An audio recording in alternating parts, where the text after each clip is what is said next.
بسم اللہ الرحمن الرحیم الحمد للہ رب العالمین والصلاة والسلام علی اشرف الانبیاء والمرسلین وعلی آلہ الطیبین الطاہرین المعصومین المظلومین اما بعد وقد قال اللہ سبحانہ وتعالی فی کتابہ المجید وفرقانہ الحمید وقولہ الحق وهو اصدق الصادقین اعوذ باللہ من الشیطان اللعین الرجیم خذ من اموالہم صدقۃ تطہرہم وتزکیہم بہا وصل علیہم ان صلاتک سکن لہم واللہ سمیع علیم صدق اللہ العلی العظیم۔ السلام علیکم ورحمۃ اللہ وبرکاتہ۔ اللہ تبارک و تعالیٰ کا شکر ہے کہ سورہ توبہ کی آیت نمبر 103 کی تلاوت کا شرف میں نے حاصل کیا، جس کا ترجمہ یہ ہے کہ آپ صلی اللہ علیہ وسلم ان کے اموال میں سے صدقہ زکوٰۃ لے لیا کیجیے، جس کے ذریعے سے آپ صلی اللہ علیہ وسلم انہیں پاک کر دیجیے اور انہیں برکت بھی دیجیے اور ان کے لیے دعائے خیر و رحمت بھی فرمائیے۔ یقیناً آپ صلی اللہ علیہ وسلم کی دعائے خیر و برکت ان کے لیے باعث تسکین و راحت ہوگی،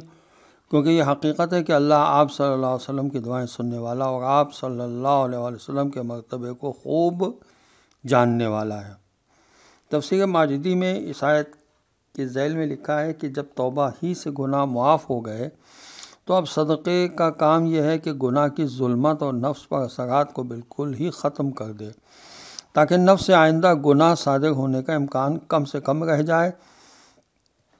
اس طرح گناہوں سے پاک صاف کرنے کے بعد جو کہا گیا کہ انہیں برکت بھی دیجیے، یعنی ان کی صفائی نفس میں ترقی اور زیادتی عطا فرمائیں، اس کا سبب یہ ہے کہ جب انسان خدا کی راہ میں خرچ کرتا ہے اور اس کی نفسانی خواہشوں کا زور ٹوٹتا ہے اور اس طرح اس کو نیکیوں پر قدرت حاصل ہونے لگتی ہے۔ تفسیر فصل الخطاب میں علامہ علی نقی صاحب نے اس آیت کے ذیل میں لکھا کہ اس میں شک نہیں کہ زکوٰۃ و صدقات پیغمبر صلی اللہ علیہ وسلم یا امام علیہ السلام اور مسلمانوں کے پیشوا وصول کرتے ہیں یا مستحق افراد لیتے ہیں۔ بہر صورت بظاہر ان سے یہ چیزیں خدا نہیں لیتا، لیکن چونکہ پیغمبر صلی اللہ علیہ وسلم اور ہادیان برحق کا ہاتھ خدا کا ہاتھ ہے، اس لیے کہ وہ خدا کے نمائندے ہیں، تو گویا خدا ہی ان صدقات کو وصول کرتا ہے۔ اس طرح ضرورت مند بندے جو خدا کی اجازت اور فرمان سے ایسی مدد قبول کرتے ہیں در حقیقت اسی کے نمائندے ہیں۔ اس طرح ان کا ہاتھ بھی خدا ہی کا ہاتھ ہے۔ یہ ایک انتہائی لطیف چیز ہے جو زکوٰۃ کے اس اسلامی حکم کی عظمت و شکوہ کی تصویر کشی کرتی ہے۔ اس عظیم خدائی فریضے کی ادائیگی کے لیے مسلمانوں کو شوق دلانے کے علاوہ